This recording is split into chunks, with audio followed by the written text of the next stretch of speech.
Makasih Pak Hilmi. Bismillahirrahmanirrahim. Assalamualaikum warahmatullahi wabarakatuh. Alhamdulillah, alhamdulillahi rabbil alamin, wassalatu wassalamu ala asyrafil mursalin, wa ala alihi wa sahbihi ajma'in amma ba'du. Selamat siang untuk kita semua. Semoga siang hari ini membawa berkah untuk kita semua. Pak Hilmi dan bapak-bapak, ibu-ibu yang tidak dapat saya sapa satu persatu, tapi semuanya saya hormati dan saya muliakan. Pertama, tentu syukur kepada Allah Subhanahu wa Ta'ala.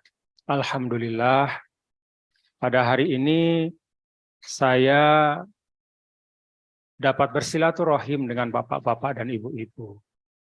Dan benar seperti yang Pak Hilmi sampaikan kemarin ketika jumpa dengan saya, bahwa acara besok Pak TGB itu silaturahim dengan kawan-kawan lama. Sahabat yang alhamdulillah melalui pengajian dan silaturahim seperti ini, maka persahabatan kami itu bisa langgeng sampai puluhan tahun. Kita doakan mudah-mudahan ini menjadi shadaqatun mubarakah. Kalau kata ulama, itu shadaqatun mubarakah, itu nanti akan menjadi salah satu sebab syafaat ketika di akhirat. Apa itu shadaqatun mubarakah? Shadaqatun mubarakah itu persahabatan yang diberkahi. Jadi kalau kan Bapak Ibu di antara doa, ya, kalau kita jumpa itu kan ucapan salam. Dan satu dari 3 doa dalam salam itu adalah wa barakatuh. Nah, pertama assalamualaikum, yang kedua warahmatullah, ketiga wabarakatuh. Ada beda antara yang ketiga ini dibandingkan dengan yang pertama dan kedua.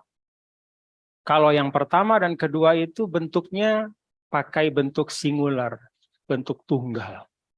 Assalam warahmatullah, itu salam, rahmat, itu bentuknya tunggal.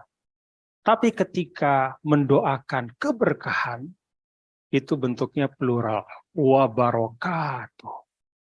Rahasianya kata para ulama, kenapa kok doa kalau keberkahan itu bentuknya jamak?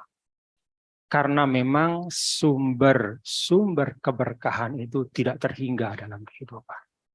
Dan salah satu di antaranya adalah persahabatan yang baik. Persahabatan seperti ini yang terpelihara ya dalam sekian tahun, lalu diisi dengan hal-hal yang baik. Mudah-mudahan menjadi sebab syafaat satu sama lain. Kan salah satu konsekuensi Bapak Ibu ya, dari kesadaran bahwa manusia itu tidak sempurna adalah bahwa satu sama lain itu bisa membantu. Dan salah satu bentuk dari bantuan yang paling diharapkan oleh manusia adalah kelak di akhirat. Ada namanya syafaat terbesar. Itu dari baginda yang mulia Nabi besar Muhammad Sallallahu Alaihi Wasallam. Cara untuk memelihara, ya, katakanlah supaya kita mendapatkan syafaat kelak dari Rasul, perbanyak baca salawat. Nah, di bawah syafaat Rasul itu ada syafaat dari orang tua. Ada syafaat juga dari anak. Jadi kalau anak kita baik, apalagi lebih baik dari kita, dia bisa memberi syafaat untuk kita kelak di akhirat. Syafaat dari guru, syafaat juga dari sahabat. Kita saling mendoakan dan saling membantu. Sehingga mudah-mudahan semuanya kita selamat di dunia dan akhirat. Bapak Ibu, pada kesempatan ini mumpung awal tahun, ya. Jadi kesempatan untuk kita menyegarkan. Yang pertama, ada ungkapan Rasul yang mulia itu, jadidu imanakum. Ada hal yang terus-menerus harus kita perbaharui, ya. Harus kita segarkan dalam hidup kita. Apa itu? Dari beragam hal yang perlu terus kita segarkan. Ya kalau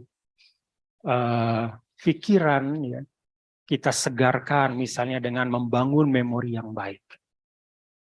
Bahkan mengkreasikan memori yang baik. Lalu juga dengan misalnya banyak membaca. Atau olahraga otak misalnya. Terus tersegarkan. Jadi nggak gampang pikun. Ya. Nah demikian juga iman kita perlu disegarkan kata Rasul. Bagaimana menyegarkan iman? Ya, salah satu yang diajarkan, ya, ciri khas dari Islam itu kasih perintah dan juga mengajarkan bagaimana menunaikan perintah. Memberikan tuntunan dan juga memberikan panduan bagaimana melaksanakan tuntunan itu.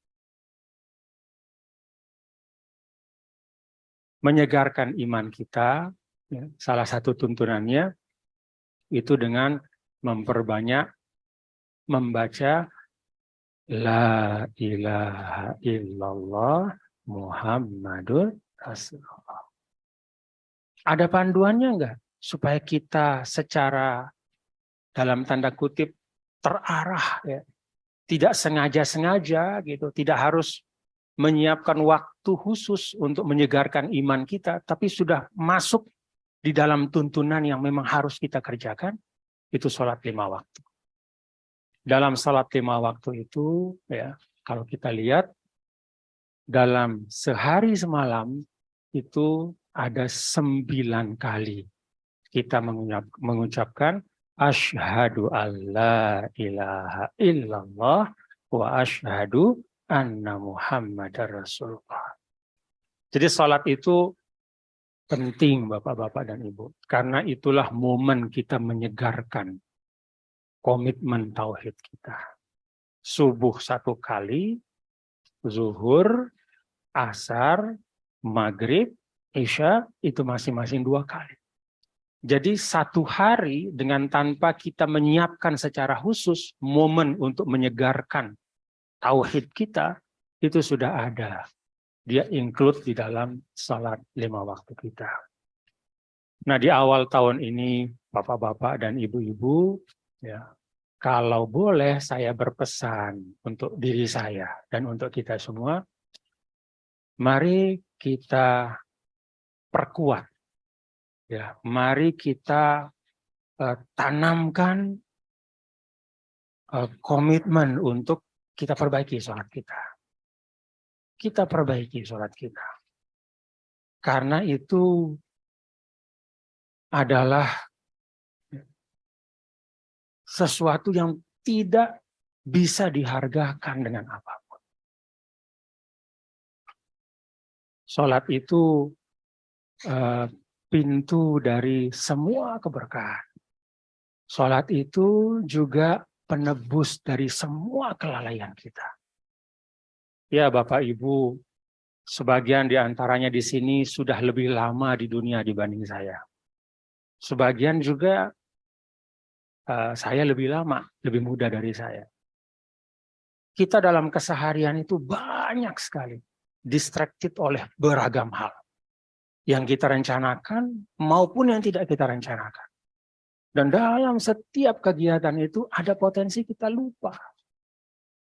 Maka dengan salat 5 waktu, ya, Allah Subhanahu wa Ta'ala memberikan kesempatan kepada kita semua, bapak-bapak dan ibu-ibu, sahabat-sahabat semua, untuk tetap berada pada track yang benar. Ya, manusia kan bisa terdeviasi oleh sesuatu, tapi dengan salat dia kembali kepada track yang benar. 5 kali sehari semalam, dan di situ pula di dalamnya ada 9 kali kesempatan kita untuk memperbaharui tauhid kita kepada Allah Subhanahu wa Ta'ala. Itu yang pertama. Yang kedua, Bapak-bapak dan Ibu yang saya hormati, tentu kita semua berislam dengan penuh kesadaran.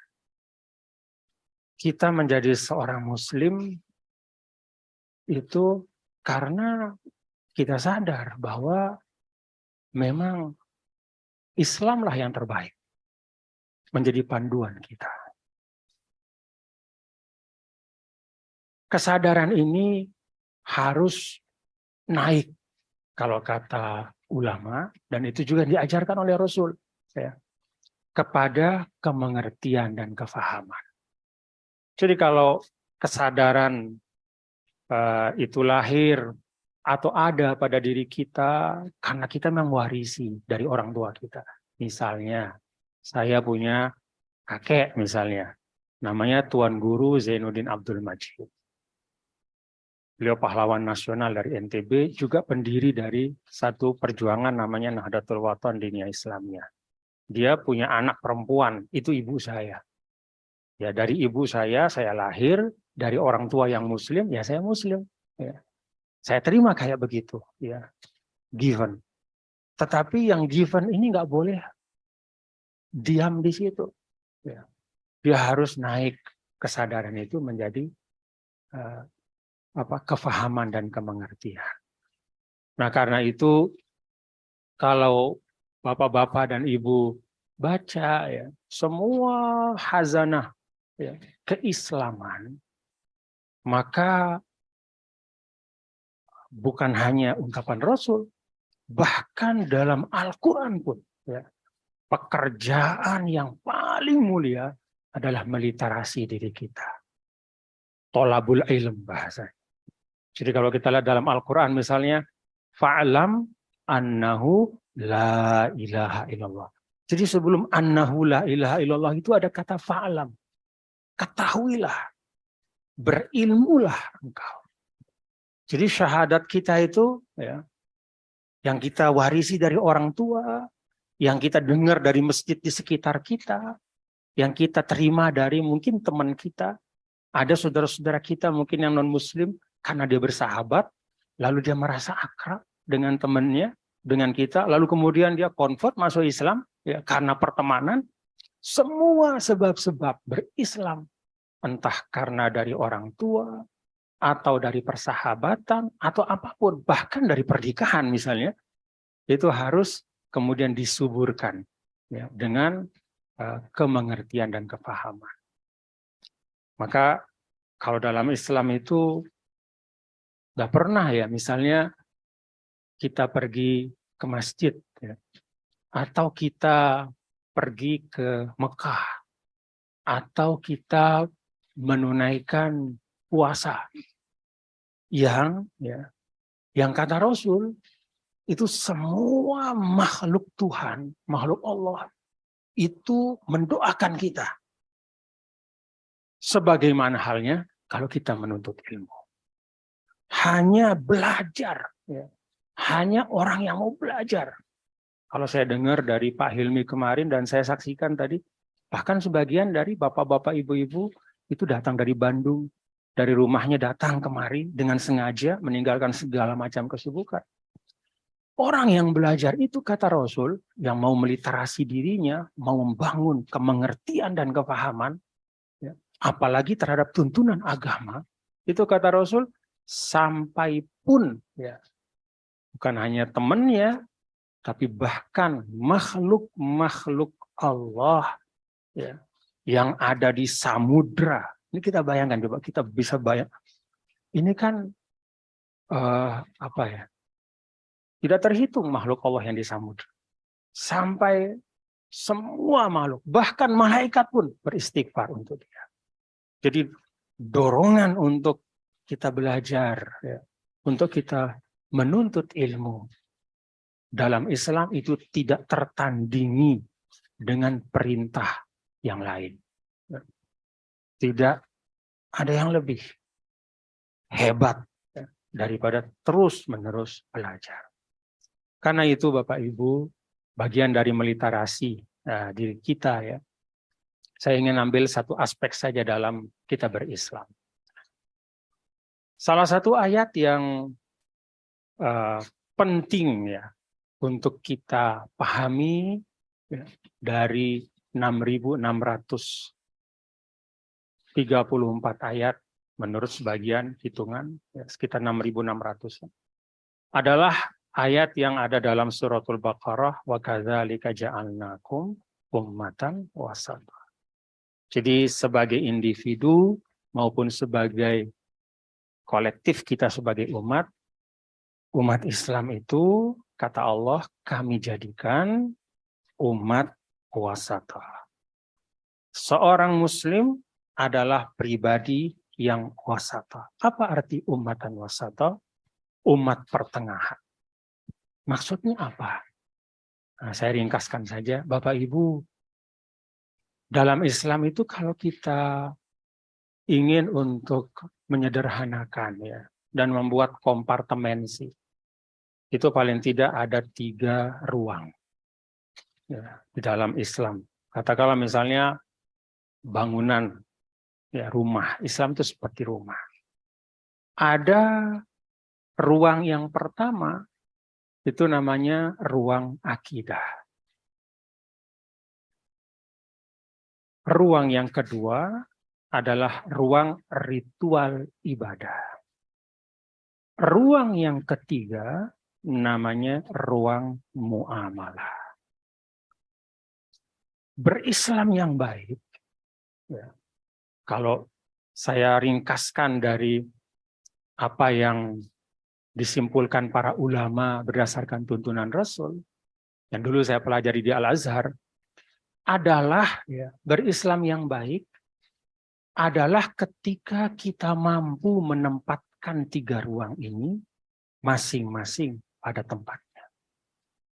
Jadi mampu berakidah dengan baik, mampu memahami dan mengamalkan ritual ibadah dengan baik, dan mampu bermuamalah dalam kehidupan dengan baik. Apa persamaannya di antara 3 ini? Persamaannya 3-3-nya sama-sama penting. Jadi akidah tanpa muamalah itu hampir-hampir nggak ada artinya. Karena kan yang namanya akidah itu keyakinan. Kalau keyakinan ini nggak hadir dalam kehidupan kita, lalu arti berislam itu apa? Demikian juga ya, bermuamalah tetapi dengan meninggalkan ritual ibadah, itu juga bukan sempurna berislam. Maka 3-3-nya penting. Semuanya penting. Itu persamaannya. Kemudian yang kedua persamaannya adalah ketiga-tiganya itu punya nilai ibadah. Artinya kalau kita bahasanya bahasa sederhana, kalau kita berakidah dengan baik, itu kita dapat kemuliaan, dapat pahala, dapat ganjaran dari Allah. Kalau kita berritual ibadah dengan baik, ya, sholatnya, atau puasanya, atau baca Qur'annya, atau istighfarnya, ya, juga bernilai ibadah. Kalau kita bermuamalah dengan baik, itu juga bernilai ibadah. Itu persamaan yang kedua. Pertama, sama-sama penting, ya, karena dia adalah bagian-bagian integral yang membentuk satu keutuhan berislam. Yang kedua, dia sama-sama punya potensi untuk menjadi ibadah. Ada juga perbedaannya, Bapak Ibu. Apa perbedaannya? Nah, perbedaannya adalah yang paling paling penting ya, Bapak Ibu, bahwa kalau ritual dan akidah itu sifatnya limitatif. Jadi kalau rukun Islam dan rukun iman itu nggak boleh ditambahi, nggak boleh dikurangi. Akidah itu ada rukun iman ada 6. Itu sifatnya limitatif. Nggak boleh ditambahi, nggak boleh dikurangi, dan nggak boleh dikreasikan. Jadi kalau beriman kepada Allah, beriman kepada para malaikat, beriman kepada hari akhir, beriman kepada kitab-kitab suci, beriman kepada para utusannya, dan beriman kepada takdir, itu sudah selesai. tidak boleh dikreasikan lagi. Diterima dengan ketundukan dan keberserahan dan diyakini. Itu akidah. Yang kedua, ritual ibadah. Sama juga prinsipnya dengan akidah. Jadi sholat kita ya diterima as it is. Ya. Ketika Nabi mengatakan sallu kama ra'aitumuni usalli, salatlah sebagaimana engkau melihatku salat. Ya. Itu artinya apa? Ya udah, teladani salatnya Nabi. Dengan caranya. Kalau maghrib 3 rakaat, jangan berkreasi. Kok tanggung banget maghrib? Kayaknya masih kuat nambah 1. Nah, ini urusannya apa kok 3? Sebelumnya 4, setelahnya 4 gitu. Gak boleh. Puasa juga sama. Sekuat-kuat Anda puasa, ya yang namanya rukun Islam itu Ramadan saja. Ya. Jadi ada limitasi. Nah, kalau muamalah, ya, ruang kehidupan selain daripada akidah dan ritual ibadah, maka prinsipnya adalah kreasi dan inovasi untuk kemaslahatan. Apa sih ruang muamalah? Ya pokoknya selain daripada akidah sama ritual ibadah, itu ruang muamalah. Mau namanya ruang ekonomi, mau namanya ruang politik, mau namanya ruang sosial, ruang budaya, ruang pendidikan, atau ruang apapun. Ya. Maka Islam memberikan kelapangan. Yang Islam kasih itu bukan persis caranya, tapi prinsip-prinsip dan nilainya. Nah, karena itu, Bapak-bapak dan Ibu, ya, menempatkan sesuatu dalam menempatkan sesuatu pada tempatnya itu penting untuk membangun kenyamanan kita dalam beragama. Sesuatu yang sifatnya muamalah itu jangan ditarik ke akidah. Kalau yang muamalah itu ditarik ke akidah, maka yang terjadi satu sama lain kita bisa saling membenci. Satu sama lain bisa mengklaim dirinya lebih Islam, lebih beriman. Padahal yang dia bicarakan itu nggak ada kaitannya sama kita. Jadi kalau kita beda-beda, Bapak-bapak Ibu, ya di dalam memandang, melihat ya perubahan-perubahan, ada budaya-budaya. Misalnya di Indonesia, Indonesia itu negara yang sangat kaya dengan budaya. Kadang ya ada yang terlalu bersemangat berislam, sehingga semua budaya itu dia potret dengan potret akidah. Maka salah semua jadinya. Semua ditarik ke akidah. Padahal akidah itu limitatif. Sangat terbatas. Selain itu muamalah. Dan dalam muamalah itu prinsip nilai. Ya. Bukan sebutan, ya. Bukan jargonnya, bukan namanya, tapi nilai esensi yang terdapat di belakangnya. Dulu, Bapak-bapak dan Ibu, ada yang pernah nanya sama saya, Tuan Guru, hukum saya menyekolahkan anak saya di ITB itu apa? Kok nanya hukum menyekolahkan di ITB? Iya, kan logonya Ganesha.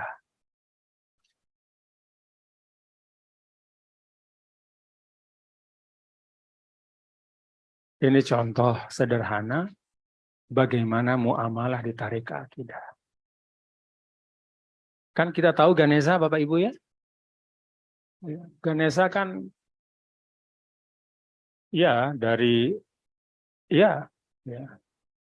Jadi khazanah Hindu awalnya.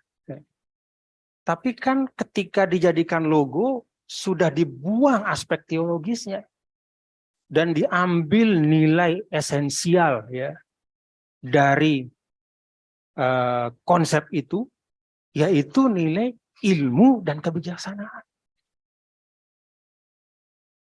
Di sebagian tempat misalnya juga ada yang menolak masjid dipasangi kubah. Kenapa? Ya karena tadi kubah itu dianggap sebagai esensi ritual. Padahal itu bagian dari arsitektur yang merupakan bagian dari muamalah. Alasannya apa?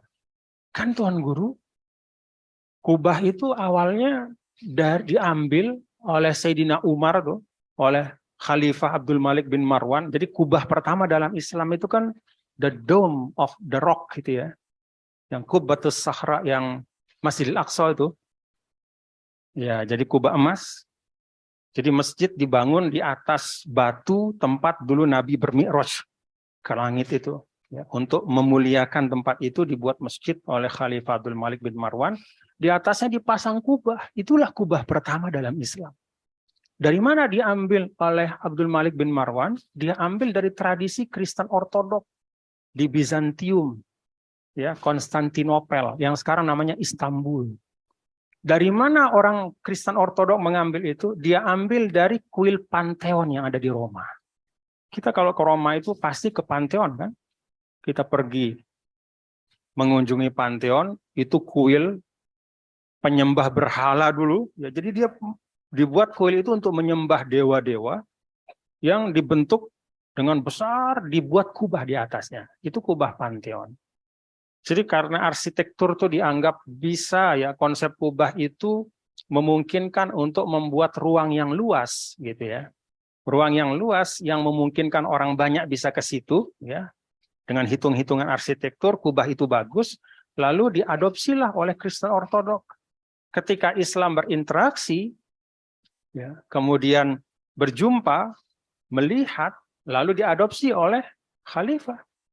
Dan di seluruh dunia Islam hampir semua sekarang masjid itu berkubah. Kalau dikembalikan, ditarik ke akidah, boleh nggak masjid berkubah? Bapak-bapak, boleh nggak? Kalau mau diakidahkan nih, boleh nggak? Loh, kan itu rumah ibadahnya penyembah berhala dulu. Kubah itu Pantheon di Roma. Kalau ditarik ke akidah, bisa mengatakan nggak boleh. Kalau ini bicara akidah, tapi itu bukan akidah, itu arsitektur. Itu bagian dari membangun bangunan yang baik, yang kuat, yang dianggap bagus, dan punya kegagahan juga. Ya, ada kewibawaannya, dan cocok untuk rumah ibadah. Jadi itu bagian dari muamalah. Ini contoh Bapak-bapak dan Ibu, bahwa kalau kita salah menempatkan, ya, memaknakan hal-hal yang ada dalam kehidupan, itu bisa jadi kita salah di dalam beragama. Maka kalau kita memaknakan ayat Allah tadi, ummatan wasata, itu artinya apa? Proporsionallah dalam beragama. Tempatkan segala sesuatu pada tempatnya. Ada perdebatan panjang tentang boleh nggak pakai tasbih kalau berzikir. Tasbih itu asalnya dari mana?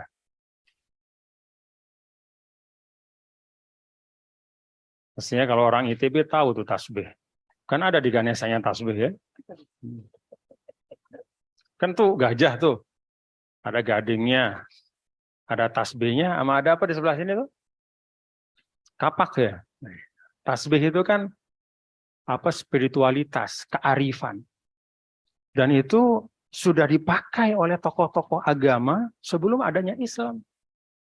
Pertanyaannya, kalau misalnya saya berzikir pakai tasbih hari ini, boleh nggak?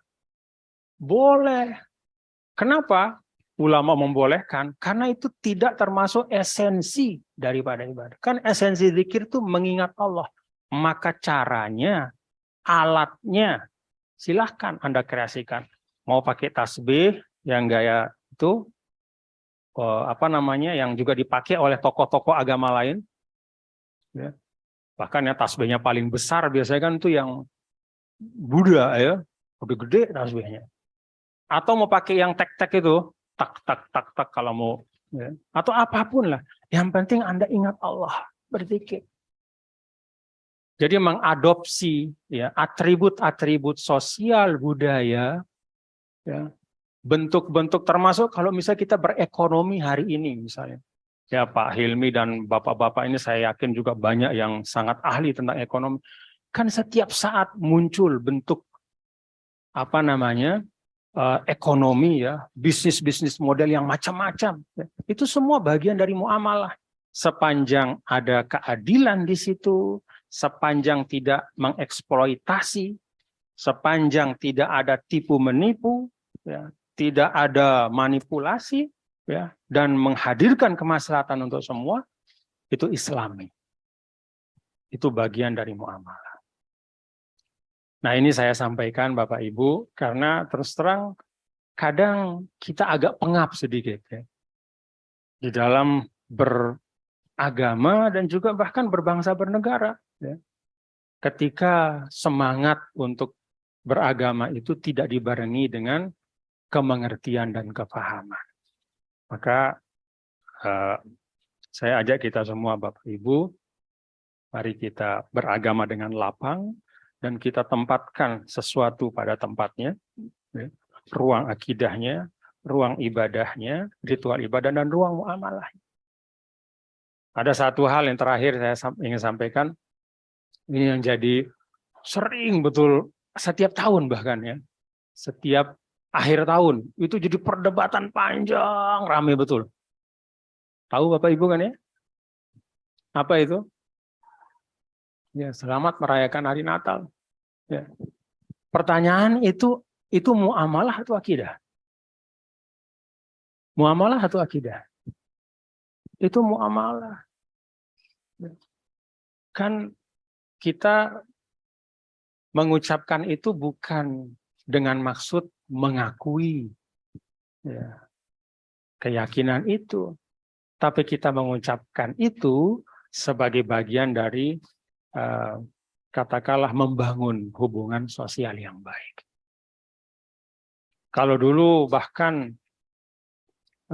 di Kairo ya, ketika saya belajar di Kairo, itu pemimpin tertinggi Al-Azhar itu setiap perayaan Natal, ya, hari Natal itu dia datang ke pemimpin Kristen Koptik yang ada di Mesir. Jadi di Mesir itu kan Kristennya Kristen Koptik. Dia punya paus juga. Ya. Namanya istilahnya itu Baba. Jadi dia punya paus, pemimpin tertinggi. Datang Grand Sheikh ke sana, pemimpin tertinggi Al-Azhar, Yuhanni, untuk mengucapkan, Pak, selamat merayakan hari raya Anda. Semoga semuanya sehat baik. Itu bagian dari muamalah. Nah, kadang kalau kemudian ditarik ke akidah, ya akhirnya terjadi ketegangan, bahkan di antara kita umat Islam. Nah, karena itu sekali lagi, yuk Bapak-Bapak, Ibu-Ibu, kita berislam dengan lapang, dan mari kita tempatkan segala sesuatu yang ada di dalam Islam itu sesuai dengan proporsinya. Ruang akidahnya, ruang ritual ibadah, dua-duanya sifatnya eksklusif, dan ruang muamalah itu sifatnya inklusif. Dengan prinsip-prinsip yang dibawa oleh Islam, khususnya keadilan, kemanusiaan, dan kesetaraan. Terima kasih. Assalamualaikum warahmatullahi wabarakatuh. Waalaikumsalam warahmatullahi wabarakatuh.